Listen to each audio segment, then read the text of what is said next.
apa yang sering terjadi atau tertinggi tentang penyalahgunaan narkoba, golongan depresan atau golongan halusinogen kalau di tempat rehabilitasi?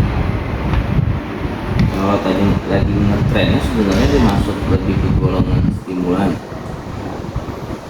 enggak yang paling ngetren ya dibanding depresan sama halusinogen. Jadi golongan stimulan biasanya zatnya itu ada ekstasi, terutama ada sabu. Itu rata-rata baik di medan pers ataupun rap yang kita kenal banyak penggunanya lainnya dari. Jadi kalau misalnya antara halusinogen sama depresan ini Pak, banyak mana kalau yang kasusnya? Di zaman sekarang ke halusinogen sebenarnya gini, di stimulan ada beberapa zat. Ini poinnya kan gitu, ada beberapa zat yang dipakai teman-teman di luar itu tidak bisa jadi masuk satu kategori, ya kan, ya.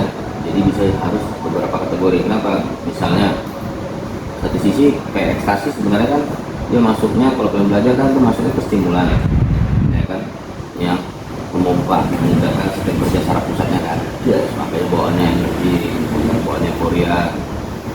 Tapi di saat dosis standar, dosis kecil gitu, dosis tinggi itu bisa berubah ekstasi yang dia pakai tadi menjadi halusinasi. Oke. Jadi ada beberapa zat yang memang tidak bisa dimasukkan dalam satu kategori, jadi hanya beberapa kategori. Tapi kan ada beberapa zat, misalnya kalau kita apa ya, kayak heroin, dia kan golongan depresan, kita makin mau berapa banyak pun ya bawaannya gitu, stokun, relax, nggak berubah kan gitu, mau dosisnya bikin. Nah, jadi ada beberapa zat dia bisa di beberapa kategori, nggak bisa dikatakan satu kategori. Berdasarkan apa? Poinnya dosis tadi. Sama kan kayak orang minum buah atau obat pinggang 1 gelas, ya. Udah 2 teko kan udah berubah kan, tadinya pun udah keras. Jadi ada perubahan yang tadinya depresan bisa jadi halusinogen. Pak, pertanyaan kedua itu kira-kira ada berapa jumlah pasien penyalahgunaan narkoba golongan depresan atau halusinogen yang dirawat di tempat ini Pak, kurang lebih selama rentang tahun 6 bulan? 6 bulan Ini sampai 6 bulan. belum update, tapi pengalaman kita rata-rata bisa merawat orang itu kurang lebih 120 ke 150 per tahun. Jadi kurang lebih kalau 6 bulan setengah. Terus Pak, yang penyalahgunaan ini lebih dominan jenis kelamin laki-laki itu perempuan. laki-laki. Terus rata-rata usia pasien itu Pak, yang penyalahgunaan ini Pak? Di rentan 25 ke 40 rata-rata ya. Jadi memang usia dewasa masih paling banyak.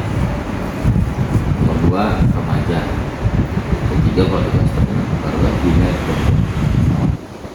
Bagaimana pengaruh penyalahgunaan narkoba golongan depresan dan halusinogen ini terhadap kondisi fisik pasien Pak?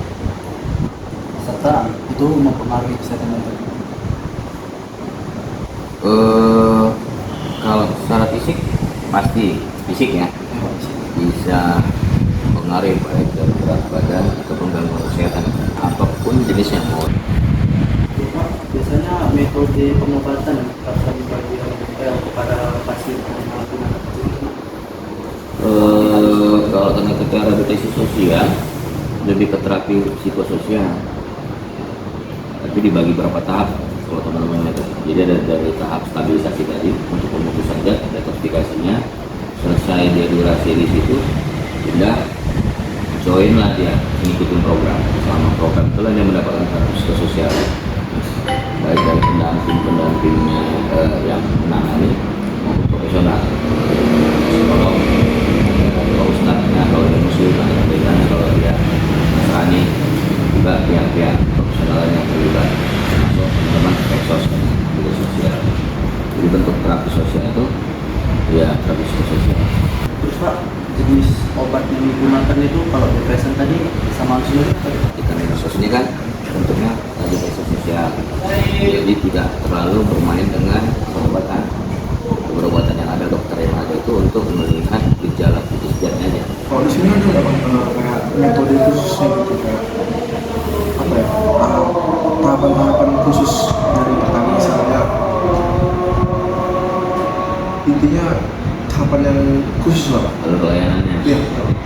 Ya seperti itu alurnya, masuk pertama setelah penerimaan kita terima dia, tahapnya detoksifikasi kaki atas itu prosesnya semua, nanti dia di screening, dia dites urin positif, dia masuk keputusan jad, dipisahkan dulu. Itu tahap pertama. Selesai dia lebih stabil, biasanya standar 2 minggu sampai 1 bulan.